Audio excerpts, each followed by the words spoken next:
bringing you the news and information you need from the people making a difference. This is Comcast Newsmakers.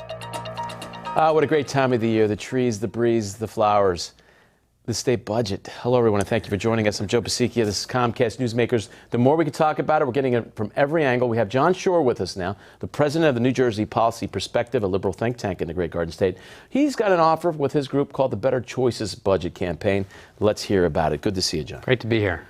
When we talk about your organization, of course, you are stepping up to the governor's challenge saying, hey, does anybody else have any ideas? That's right. We're part of 23 groups that have formed what's called the Better Choices Budget Campaign. Just what the name suggests. He said if you've got alternatives, come forward.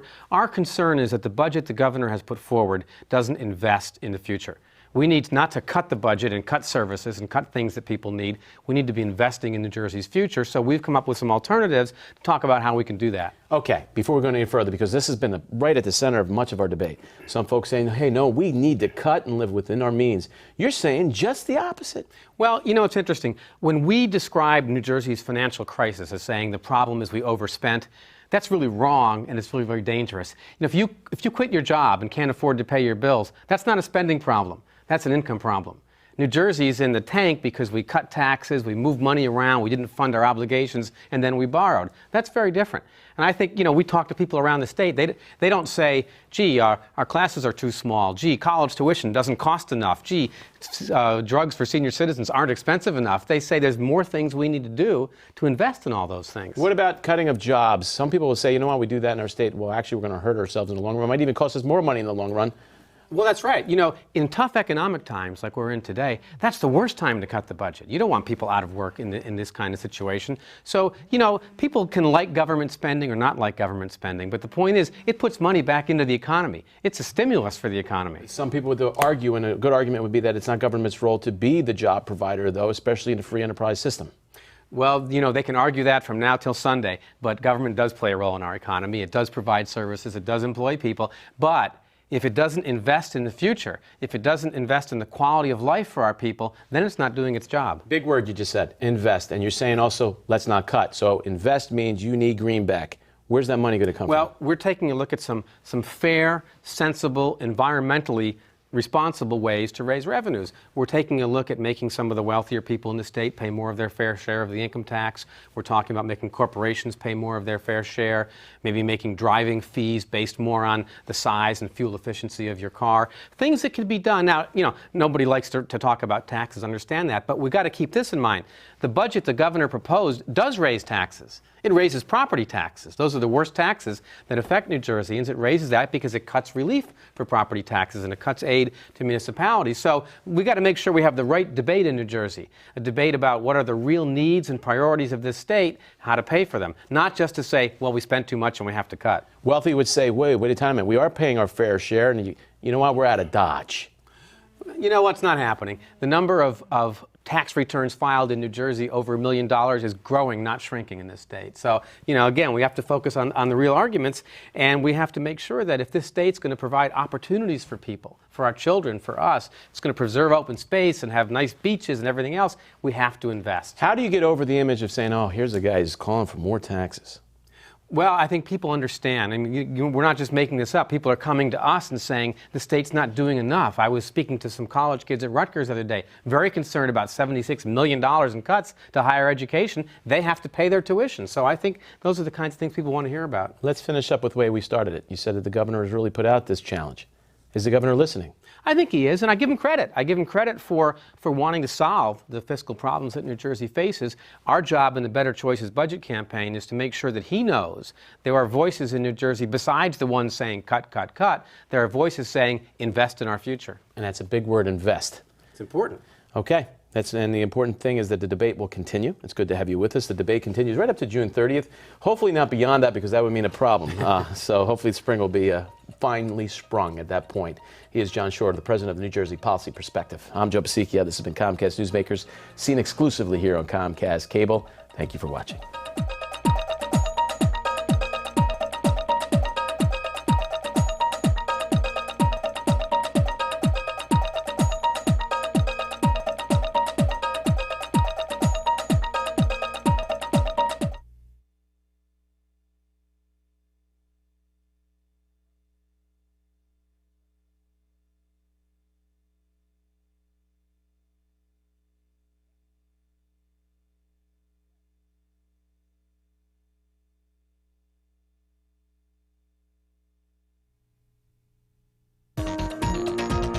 bringing you the news and information you need from the people making a difference.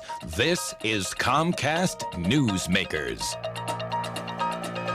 Working families, you know all about it. Well, how hard is it to be in this great garden state, call it home, and be able to stay? Hello, everyone, and thank you for joining us. I'm Joe Bisicchia, and this is Comcast Newsmakers. He is Jon Shure, the president of the New Jersey Policy Perspective. That's an organization, it's a liberal think tank, and we're going to talk about the new report that they have out on the working poor. In fact, I have it here. You can also get a hold of it, too, right through the website, I believe. Good to see you. Good to be here. And by the way, is that true? Is that how you can get a hold of this? Yes. Right through the website. What went into finding out results on this? Well, there's a national effort called the Working Poor Families Project. And in the New Jersey report, it was done by us and the Center for Women and Work at Rutgers University. And the point is to shine a spotlight on a segment of our population who is working. I want to make it very clear. This is not a report about people who don't work or won't work. These are people who are working, but are working in jobs that don't pay them enough to get by in New Jersey. And it was the numbers are kind of sobering because there's about 750,000 men, women, and children in New Jersey in families where somebody's working, but they don't make enough. Roughly, we're saying if it was a family of four, they're making under $40,000, which is not enough to get by in New Jersey. If they all lived in one county, it would be the third most populous county in New Jersey. But of course, they live everywhere. They're our friends and our neighbors and our relatives, and we need to do more to help them. If we are in the throes of a recession, and many folks believe we are right in the middle of it right now, and the only good news about that would be hopefully that we're going to get through it. But if we are in it right now, many folks believe that New Jersey will be ground zero of it because of the climate of our state, the sense that we have a very wealthy state in many ways, and yet a cost of living that's so difficult. Right. Well, what this report really tells us is New Jersey is two states. There's one New Jersey where people are prosperous and educated and skilled, but there's another New Jersey where they're struggling and they need more skills and they need better jobs. And I think we have to understand that if they're not doing well, we're not, because these folks are performing services that we need, but their jobs are helping us more than they're helping them. You mentioned skills, and I always go back to this in the sense that if we had skills, we're going to be in demand. Yeah. Whether it's a carpenter or a bricklayer, and you're going to be able to put food on the table, and God bless you, put your kids through college. But to get those skills is the big step, isn't it? Well, that's part of what this report talks about. We need to do more workforce development, more training of people. For example, one thing we have to do, we're very conscious of getting people from welfare into jobs, but we're putting them in low-paid jobs that don't support them and then not giving them any training or any skills anymore. So that's the kind of thing. We need to make community colleges more accessible to adults who are working so they can go part-time and get the skills they need, because the future of this state's economy certainly is people having skills. Again, you're probably a liberal think tank. Some folks are going to say, uh-oh, there's Jon Shure talking about government coming to the rescue, when maybe it shouldn't be that way. Your answer to that? Well, we're all in this together, and the bottom line is there's a lot of people in New Jersey, as this report shows, working hard, probably working harder than I am, maybe working harder than you are, but not making enough in pay and benefits to support a family. I think we need for them to be able to do that. I think we need the state, because that's where the policy gets made, to not just have a program here or there, but to really think in a coordinated way, how can we get these people help moving up the ladder? Sometimes in New Jersey, we tend to pull the rug out from under people just as they start to move up a little bit. You touch upon affordable housing, because right now, where do our good people live? It's so hard in this state. Housing is one of the biggest drivers of the cost of living in New Jersey. There's no question about that. We have to do more about that. We have to pay people more. The minimum wage in New Jersey should be raised to probably $8.50 an hour at least. We should do more to help people with child care. We have a huge waiting list for working people to get child care for their families. What about this, John? Because you know it and you hear it often. Middle class will say, you know what, we are under attack here. It's getting harder for us to stay here.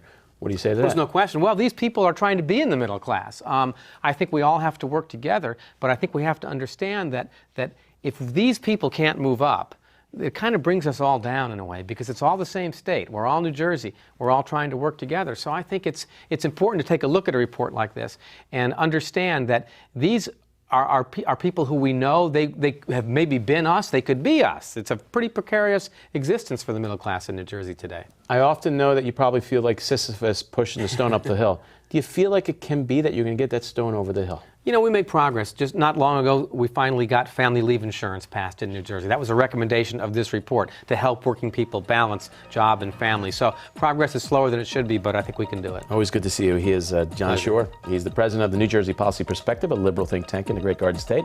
This has been Comcast Newsmakers, seen exclusively here on Comcast Cable. Thank you for watching.